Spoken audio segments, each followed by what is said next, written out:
Hello and welcome to this introductory training session. Today's focus will be specifically on the use of aim statements to support quality improvement projects. By the end of this bite-sized session, you should have an understanding of what an aim statement is, why you might use one, and when in the improvement process this tool should be used.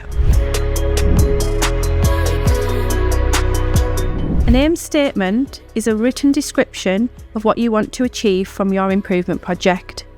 It should be very specific, include a time frame, link to the strategic aims of the organisation, and be SMART.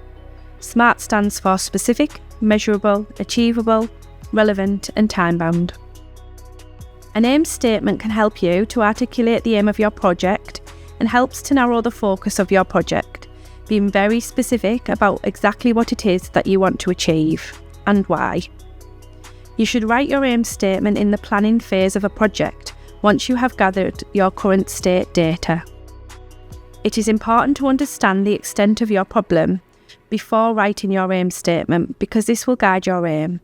For example, if I decided my aim was to reduce waiting lists from 8 weeks to 4 weeks, it would be important to understand if this was a realistic goal. To do this, I would need to look at relevant data and determine what the average waiting list is. Does this vary from summer months and winter months? Have the waiting lists ever been at 4 weeks? And if so, how frequently and how long ago? If I don't understand this information, then I cannot set an achievable aim. When writing your aim statement, ask the following clarifying questions. Who?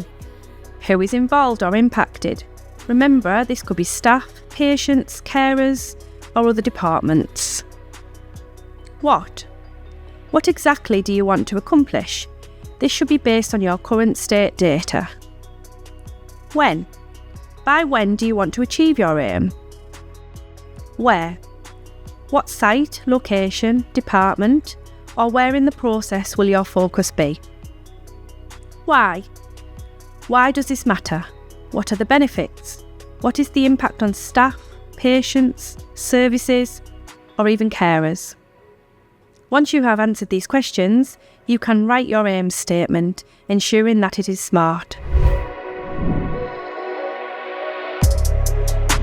Now let's work through a real example. If our aim was to reduce falls rates, how could we make this aim into an aim statement that was SMART?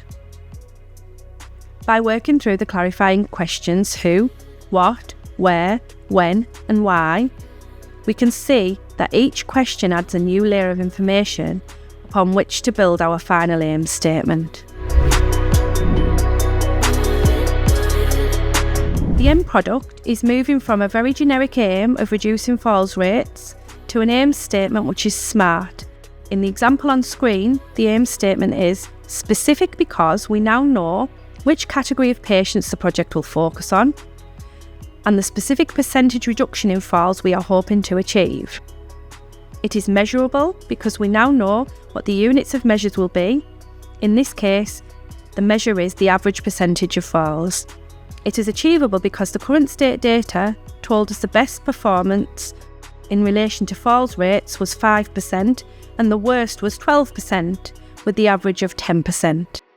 The project is relevant because it is fitting with best practice guidelines and has benefits for patients. For example, prevention of potential injuries and associated loss of independence.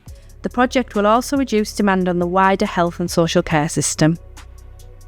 It is time-bound because the aim statement sets a time frame of 6 months within which to reach the aim. Finally, notice that the aim statement does not refer to any solutions at this time. This is correct and good practice. Solutions should be generated after we have fully understood our problem and the aim of our improvement project. We often jump to solutions without doing the necessary groundwork. This can lead to solutions which do not fully solve the problem and therefore meet the aim.